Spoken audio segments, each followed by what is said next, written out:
Com toda certeza, atualmente é o melhor período para se ser fã de algo. Temos tudo de maneira acessível no streaming, e caso não esteja lá, hoje em dia é mais fácil do que nunca se obter algo por meios ilícitos. Mas, antigamente, minha cara amiga Fujoshi, não era tão fácil ir no site do Bodinho para ver o novo capítulo de Jinx. Ainda mais porque, por muito tempo, o máximo de yaoi que a gente tinha eram os mangás, que convenhamos, mangá BL em maioria inferior aos manhwas do mesmo gênero, e quando não éramos limitados aos mangás, nós nos ajoelhávamos e beijávamos os pés das fansubs, e agradecíamos por eles traduzirem os animes e os OVAs deste gênero que tanto amamos. Mas, na escassez de obras yaoi, nós acabávamos tendo muitas bombas nesse meio. Alguém aí se lembra de Junjo Romântica, Super Lovers ou de Koisuru Boukun?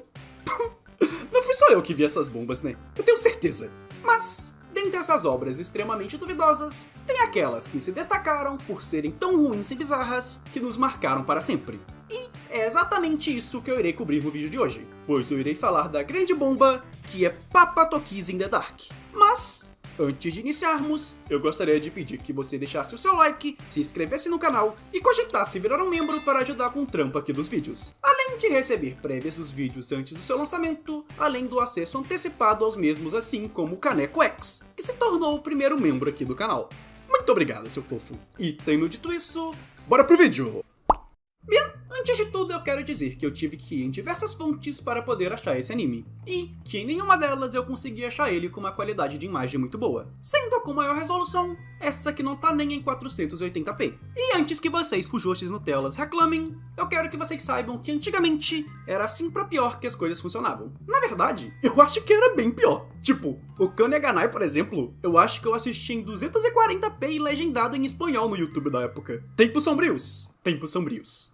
Mas enfim, tendo isso em mente, Papa Tokis in the Dark é um anime OVA de 2 episódios lançado em 2005, que foi feito como uma adaptação de uma light novel. E aliás, vocês sabiam que esses 2 OVAs apenas adaptam o primeiro volume da light novel? E acreditem, as bizarrices pioram ainda mais nos 3 volumes seguintes. Mas enfim, antes de irmos para a obra, vamos ver algumas coisas sobre o detrás das cortinas, porque eu achei muita coisa interessante por aqui enquanto pesquisava pro vídeo. Como por exemplo, o estúdio que adaptou esses OVAs é o estúdio TNK, esse que também adaptou os grandes animes de High School DxD, o especial de Natal Otaku School Days e o grande anime Kaifuku. Não falta muito pra eles começarem a animar hentai também.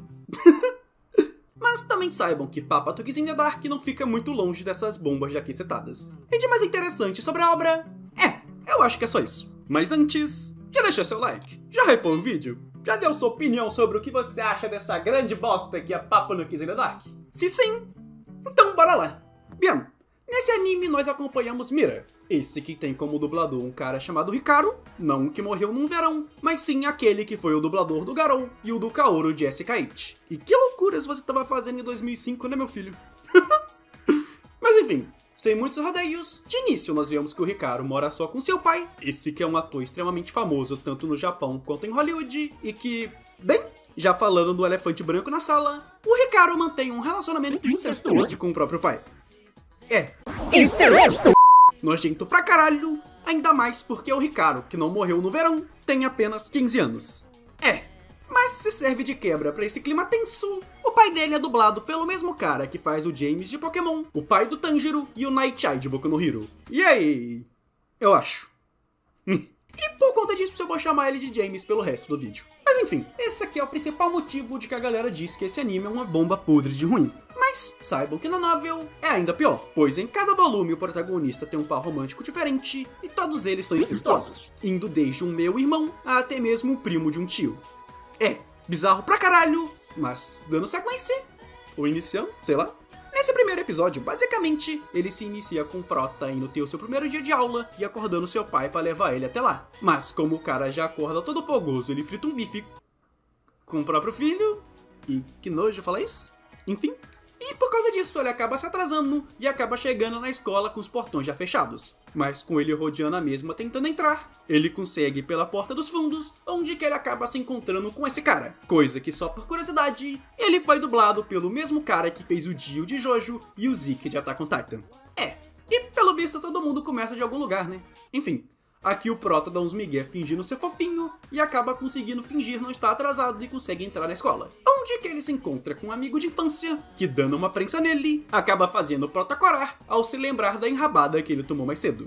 Mas, antes disso explodir os medidores de gay, um cara interrompe eles e os personagens se revelam como sendo um trio de amigos de infância, onde que esse cara aqui, que se chamava Shun, não do Cavaleiro do Zodíaco, se revela assim num músico. Esse que não viu seus amigos desde o fundamental, e assim eles se lembram dos seus sonhos de infância, já que o Shun tinha realizado o seu, que era de ser um músico famoso. E cara, o protagonista é bizarrinho desde moleque. Porque enquanto o Shun sonhava em ser um músico e o outro em ser jogador de futebol, o Ricardo, que não morreu no verão, sonhava em ser a noiva de seu pai.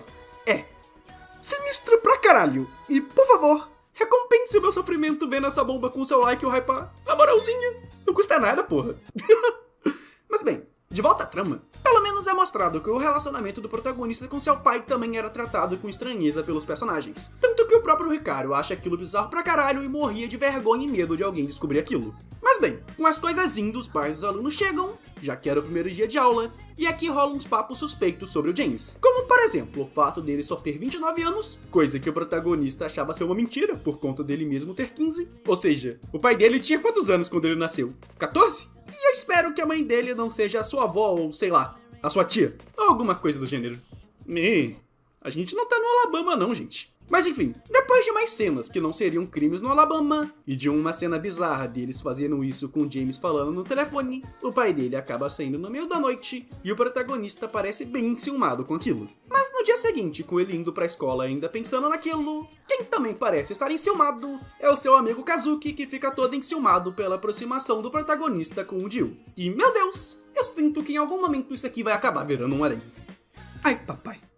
Mas enfim, depois disso acontece um rolê, onde tem cenas que mostram que provavelmente o James estava tendo um relacionamento com uma outra atriz e que o Shun tinha flagrado os dois se beijando. E em paralelo a isso, nos é mostrado que o Ricardo estava se arrumando para um jantar com seu pai, já que o mesmo disse que chegaria cedo em casa, coisa que não rola, e o protagonista fica se mordendo de ciúmes pela possibilidade do seu pai estar namorando alguém. Nojento.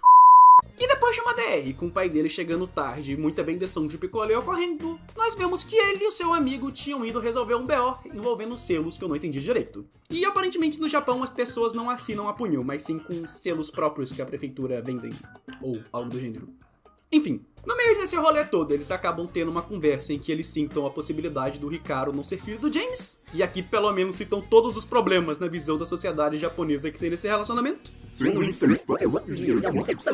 Esse último que não é um problema, sejam mente aberta, mas pelo menos caso eles não fossem pai e filho, e nem parentes, só teria um problema. E ver agora esse BL é bem mais problemático do que eu me lembrava. Nossa, tá me dando um ódio retroativo aqui. Enfim, nesse rolê dele conseguiu selos para assinar os papéis, ele acaba renovando seus documentos e descobre que na realidade ele não era filho do James, acabando assim com o primeiro episódio dessa bomba. E... bem, momento opiniões, eu acho, esse anime aqui definitivamente é um shitpost muito problemático que não dá pra se levar a sério em nenhum momento. Tanto que se tu começar, tu vai começar a ver crimes pra caralho acontecendo aqui. Ele é bem medíocre em todos os sentidos, tanto que nem sequer os designs ou a arte aqui é boa, tendo como a única coisa que eu acho que se destaca nesse anime sendo o elenco que tem aqui. Tipo, tem muitos dubladores famosos fazendo umas pontinhas aqui e acolá. Tanto que a namorada, entre aspas, do pai do Prota é dublada pela mesma dubladora da Tsunade. Coisa que, porra, isso aqui é uma loucura. Mas, é bem ruinzinho e não dá pra se recomendar isso pra ninguém. No máximo relembrar, e essa é uma obra que definitivamente não supera um 4 de 10. Mas, como eu já tô aqui e só falta um EP, eu vou terminar de resumir essa bomba rapidamente. Basicamente, no episódio 2, ele e o amigo fritam um bife porque o Prota ficou triste, o pai dele sofre um acidente e ele descobre que na verdade o pai dele era o seu tio, e que a pessoa que eles achavam ser a namorada dele na verdade era a irmã do James, que deixou o protagonista ainda beber aos cuidados do seu irmão para que ela pudesse seguir sua carreira de atriz. Irmão esse que era o James e que cometeu crimes com o moleque. E a gente também descobre que metade do elenco aparentemente quer comer o Prota, então... é isso. Basicamente isso é tudo que acontece no segundo episódio. Um plot twist de que o pai que comia o filho na verdade era o tio que comia o sobrinho. E isso é uma merda completa. Mas é isso aí, galera. Siga o procedimento padrão com seu like, comentário e inscrição. E se possível, considere virar um membro para ajudar o canal e receber benefícios exclusivos. E, tendo dito isso, eu sou o Fux e... Tchau.